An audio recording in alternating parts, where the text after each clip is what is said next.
하나님께서 우리의 삶을 지켜주실 줄로 믿습니다. 우리 주위에 계신 분들과 이렇게 한번 인사하겠습니다. 건강이 최고인데요. 이렇게 한번 인사하겠습니다. 건강하게 신앙생활 합시다.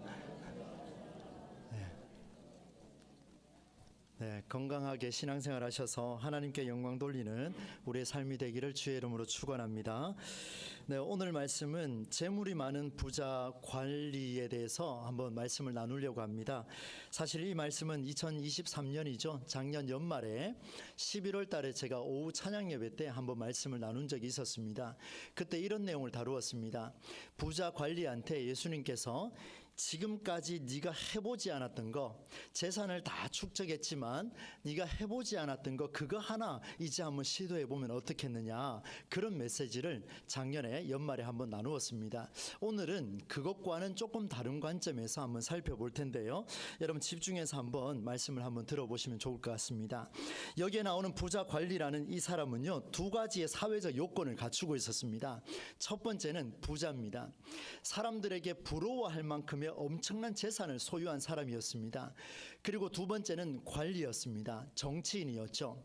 이 두 가지는요, 중요한 사람이라고 영어 번역에서 나오는 것처럼 사회적으로 부자며 국가적으로 정치인이었기 때문에 모든 사람의 이목이 집중되었던 소위 부러워할 만한 그런 사람이라고 우리는 생각해 볼 수가 있겠습니다.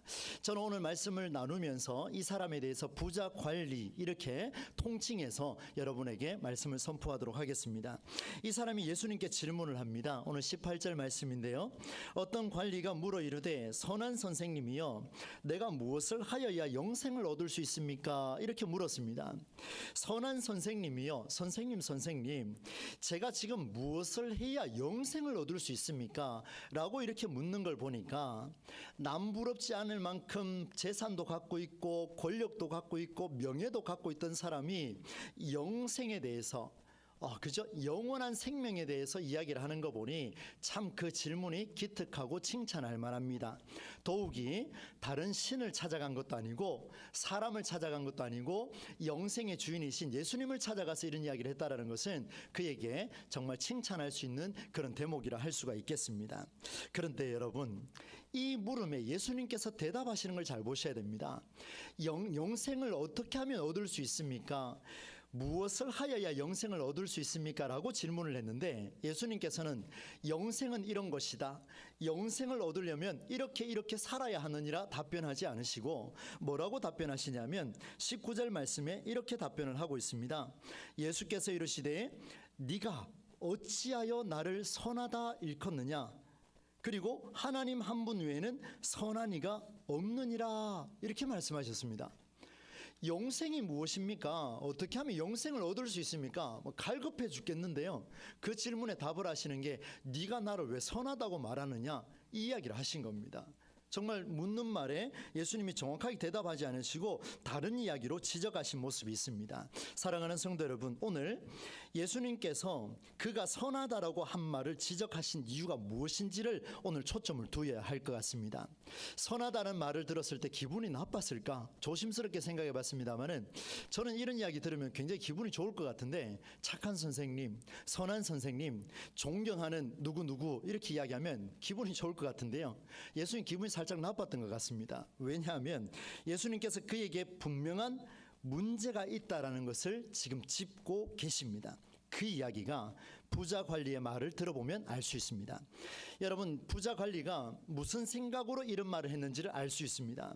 부자 관리가 예수님께 물었습니다. 선한 선생님이요, 제가 무엇을 하여야 그 영생을 얻을 수 있습니까? 나는 돈도 있고 명예도 있고 권력도 있고 다 있는데요, 그거 하나 없습니다. 영생을 내가 얻으려면 무엇을 하면 되겠습니까? 라고 물었는데 그 수식어가 뭐냐면요, 선한 선생님이요, 이렇게 물었습니다. 무슨 말입니까? 선한 선생님이라면 이 영생에 대해서 답을 주실 줄 믿습니다. 당신은 선하기 때문에, 당신은 평생 선하게 사셨기 때문에 내게 영생이라는 해답을 주실 수 있습니다 라는 생각을 갖고 접근을 했다는 것에 우리는 주목할 필요가 있습니다. 다시 말씀드리면 부자 관리에게 영생의 문제는 사람이 얼마나 많은 선한 일을 감당해야 영생을 얻을 수 있습니까? 라는 질문이었습니다. 예수님께 선한 선생님이요, 당신은 내게 영생을 주실 줄 믿습니다. 여러분, 이 믿음의 고백이 아니고요, 당신은 선하기 때문에 내게 주실 수 있습니다 라는 이야기였습니다. 그러면 여러분, 내가 무엇을 하여야 영생을 얻겠습니까? 라는 이 질문 속에 그가 평생 어떻게 살았을 것 같습니까? 지금 내가 선생님, 선한 선생님, 내가 영생을 얻으려고 몸부림쳤는데 이거 해보고 저거 해보고 다 해봤는데 안 됩디다. 선한 선생님이요, 내게 답을 주십시오. 내가 무엇을 하여야, 이 말은 다른 말로 이야기하면 제가 지금까지 이렇게 선한 일을 열심히 해왔는데, 이렇게까지 선한 일을 했는데 영생을 얻을 수가 없습니다 라는 질문이었습니다. 여러분, 그에게 영생이라는 것은 선한 일의 열매였습니다. 이 문구를 기억하시기를 바랍니다. 그러면 여러분, 부자 관리가 정말 이런 선한 일이 영생이라는 생각에 빠져 있었을까? 어떤 근거로 그는 이렇게 말하는지를 한번 보겠습니다. 예수님께서 말씀을 이어갔습니다. 얘야, 너는 이 계명을 알고 있지 않느냐? 너는 교회 오면서 이런 계명을 알고 있지 않느냐? 간음하지 말라, 살인하지 말라, 도둑질하지 말라, 거짓으로 증언하지 말라, 내 부모를 공경하라. 계명에 이렇게 말씀하지 않았느냐? 얘야, 너 이거 알고 있지? 라고 물으니까 이 사람이 기가 막히게 대답을 합니다. 여러분, 이 말씀을 함께 읽어볼 텐데요, 21절입니다 같이 한번 읽어보겠습니다. 여짜오되 이것은 내가 어려서부터 다 지키었나이다. 이 사람의 답변을 한번 보십시오. 제가 앞서 말씀드린 이유를 이제 아실 겁니다. 선생님, 당신은 선한 분입니다. 제가 율법을 따라서 이렇게 선한 일을 많이 했는데 영생을 모르겠습니다. 당신은 선하시니까 영생을 제게 말해줄 수 있습니다. 그러면 얘야, 너 이렇게 율법에 적혀졌는 거 다 알고 있지? 그렇습니다, 예수님. 그렇습니다, 선생님. 저 어릴 때부터요, 저도 모태신앙이거든요. 여러분, 여기 모태신앙 계시죠? 어릴 때부터 지금까지 잘 지켜왔습니다. 정말 잘 지켜왔습니다. 뭐 바랄 게 뭐가 있겠습니까? 다 지켜왔습니다. 이렇게 대답을 했습니다. 여러분, 부자 관리가 율법을 잘 지켰습니다. 선한 일을 많이 해왔습니다. 누가 봐도 그는 율법의 기준에 열심히 살아낸 사람이었습니다. 이 정도 되면 예수님 칭찬하셔야죠. 그런데 예수님은 칭찬하지 않고 뭔가 석연찮은 듯 말씀을 이어갑니다. 여러분, 22절 말씀을 한번 보십시오. 예수님께서 이 말씀을 들으시고 그에게 말씀하십니다. 너에게는 아직도 한 가지 부족한 것이 있다. 네가 가진 것을 다 팔아서 가난한 사람들에게 나누어 주어라. 그리하면 네가 하늘에서 보화를 차지하게 될 것이다. 그리고 와서 나를 따르라. 여러분, 이 말씀을 가지고 제가 2023년 11월에 말씀을 드렸죠. 네가 지금까지 해보지 않았던 것을 한번 실천해봐라. 그러면 하나님이 복을 주실 거다. 이런 통찰이었습니다. 그런데 오늘은요, 조금 다릅니다. 너에게 아직 한 가지 부족한 것이 있다. 재산 파는 거 여러분 아닙니다. 오늘 말씀을 깊이 보셔야 됩니다. 오늘 우리의 삶을 재조명해 주시는 성령의 음성이 여러분의 가슴에 들리리라 저는 믿습니다. 여러분, 한번 보십시오. 너에게 있는 모든 재산을 다 팔아서 가난한 사람에게 나누어 주어라. 그리고 나를 따라오라. 이렇게 이야기했습니다. 이 말을 그대로 하자면 영생을 얻는 방법은 지금 가지고 있는 재산을 다 팔아야 됩니다. 여러분, 오늘부터 저와 여러분은 집에 있는 재산을 모조리 파셔가지고 하나님의 은혜를 누려가는 저와 여러분이 될 수 있기를, 그 말이 아닌가 아시죠? 그게 아닙니다, 여러분. 여기 천국 갈 사람 한 사람도 없어집니다. 전부 다. 무슨 말이겠습니까? 한번 보십시오. 하늘의 보화가 내게 있을 것이다. 네가 가진 소유를 나누는 일은 기독교 정신에서 너무나 중요합니다. 나누라, 이웃 사랑하라, 중요합니다. 그러나 오늘은 예수님께서 더 깊은 말씀을 하고 계십니다. 한번 들어보십시오. 내게 있는 것을 다 팔아서 다른 사람에게 나누어 주어라. 이 말을 들은 부자 관리가 굉장한 충격에 빠졌습니다. 선한 일을 이만큼 했는데 이걸 다 팔아야 영생을 얻는다 하니 충격에 빠집니다. 그런데 더 놀라운 게 있습니다. 그 뒷구절에 보시면 재물이 있는 자가 하나님의 나라에 들어가는 일은 매우 어려운 일이라. 낙타가 바늘귀, 낙타 크지 않습니까? 바늘귀 요만하잖아요.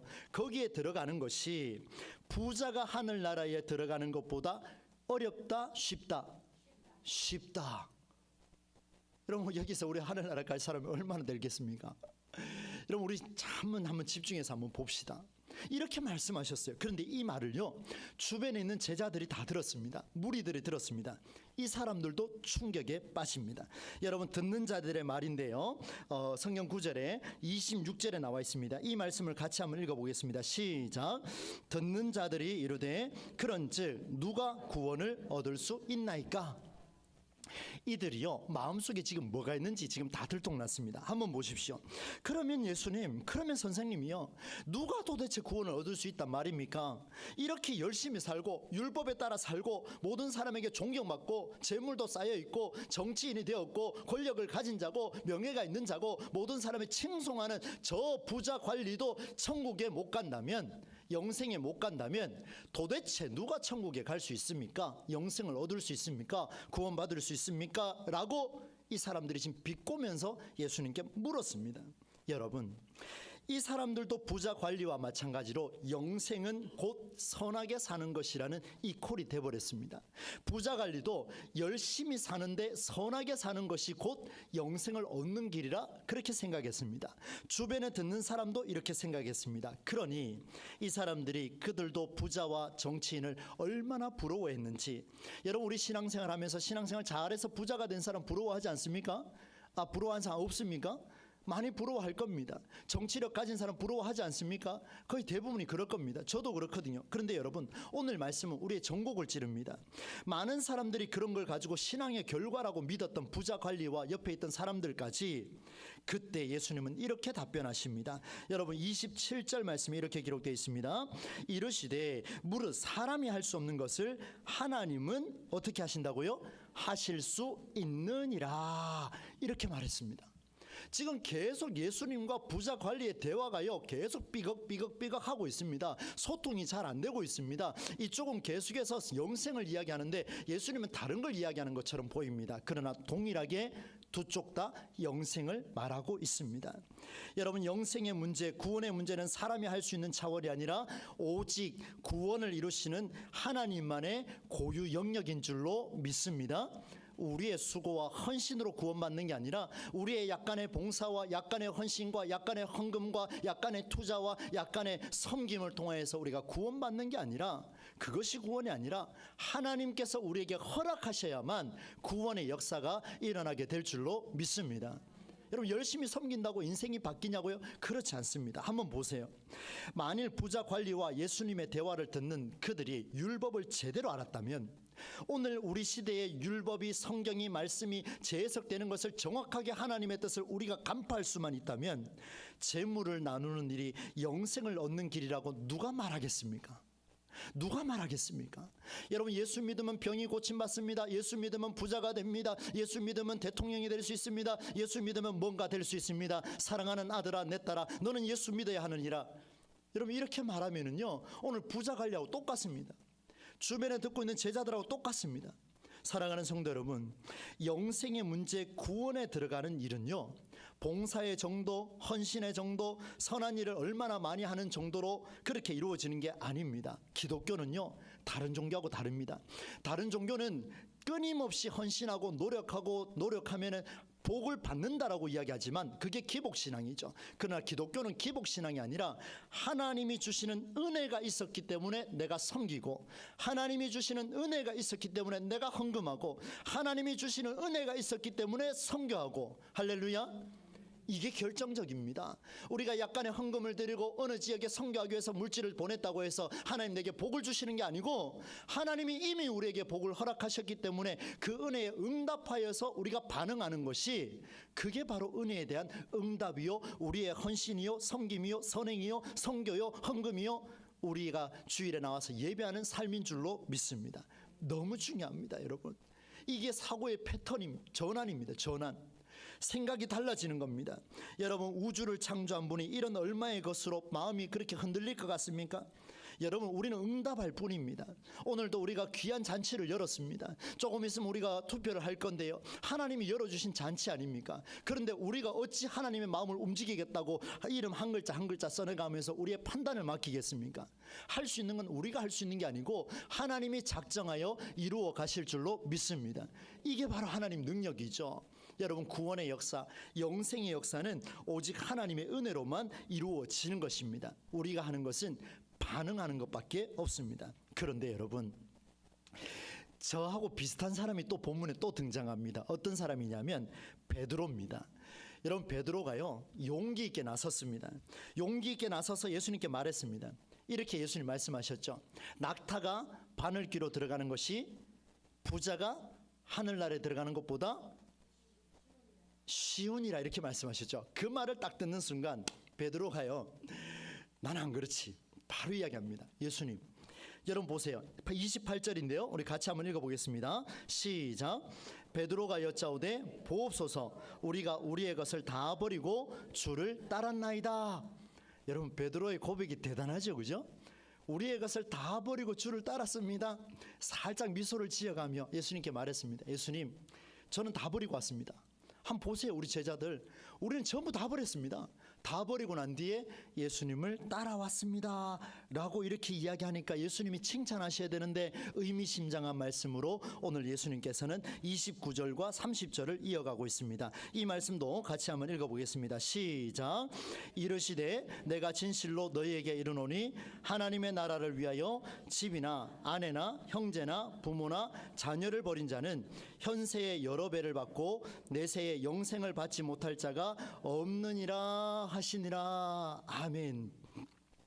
내용을 보시면은요, 지금 베드로가 다 버리고 예수님께 왔다라고 고백을 했습니다. 그러니까 예수님이 하시는 이야기가, 그래 맞다, 전부 다 버리고, 여기 이제 오늘부터 우리는 아내를 버리고 남편을 버리고 자식을 버리고 부모를 버리고 모든 걸 버리고 예수님만 따라가야 되는 이런 현상이 벌어지는 겁니다. 예수님 그렇게 말씀하셨어요. 다 버리고 오너라. 그래 현세에도 복을 받고 내세에도 구원을 받을 것이다, 이렇게 말씀해 주셨습니다. 그런데 여러분, 이 말씀을 자세히 보니까 베드로의 말이 틀렸다라는 것을 증명해 줍니다. 분명히 버리고 왔는데 버리고 와라 또 얘기하는 거예요.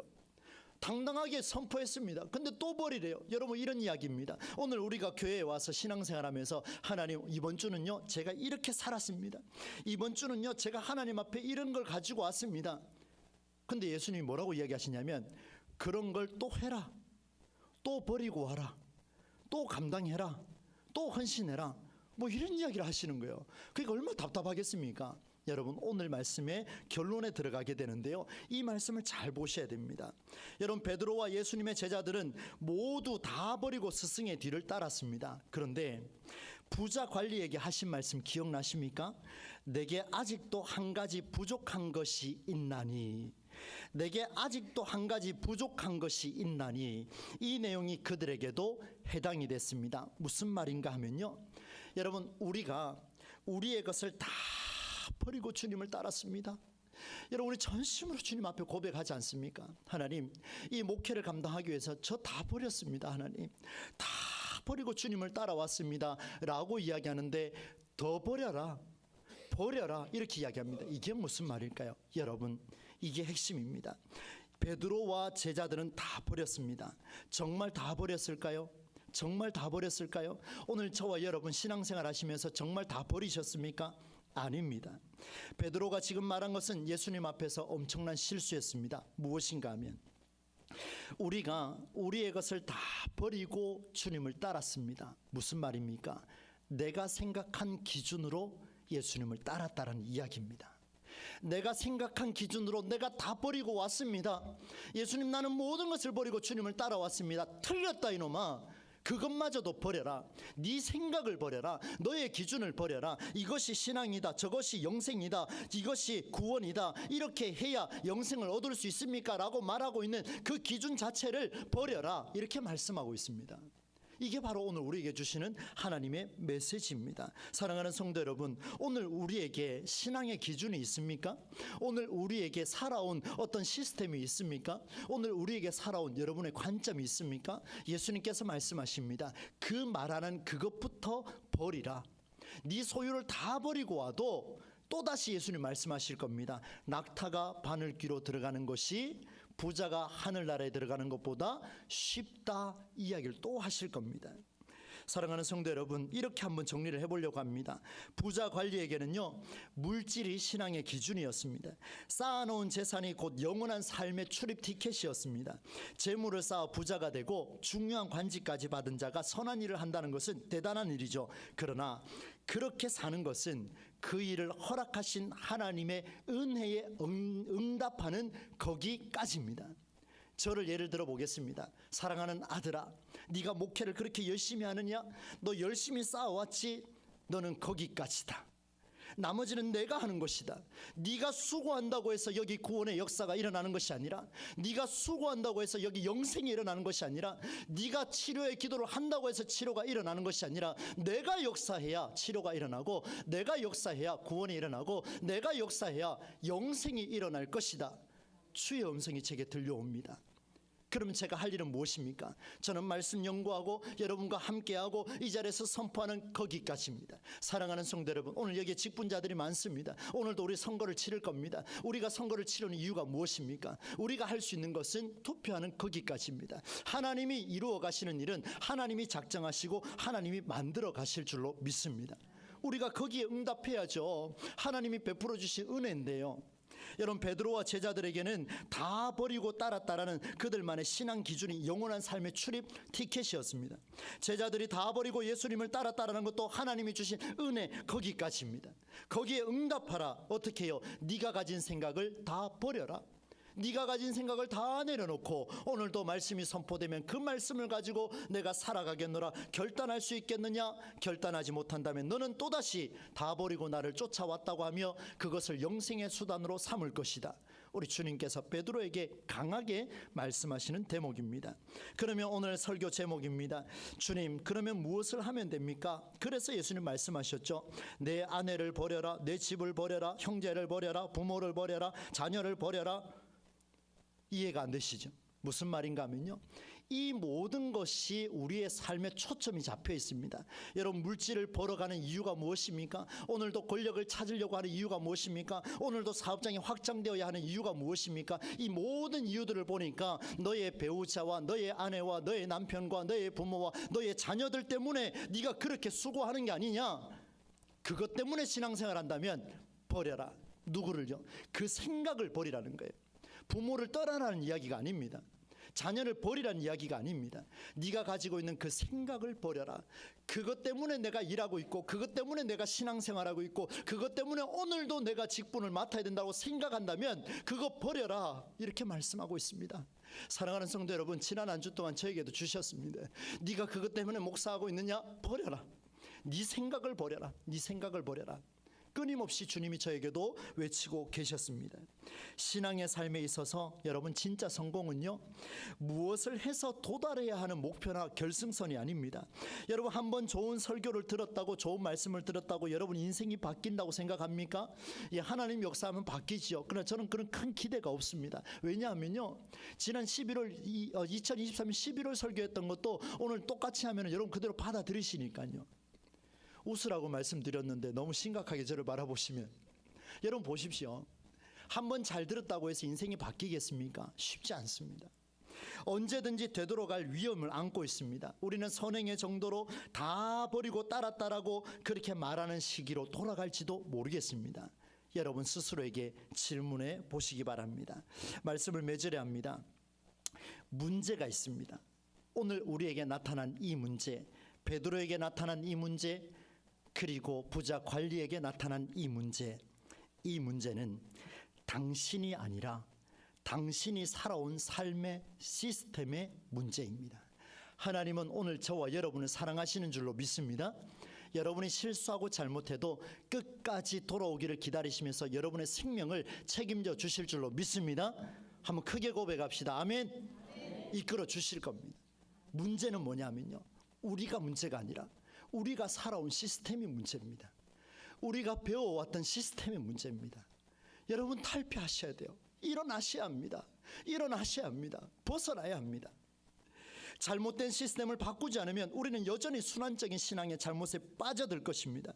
부자 관리의 주장, 제자들의 주장, 그 개인의 문제가 아니었습니다. 그들이 살아온 삶의 시스템 때문에 이들은 자연스럽게 선한 것이 영생이요, 그것 때문에 영생을 받는 거 아닙니까? 그것 때문에 신앙생활 하는 거 아닙니까?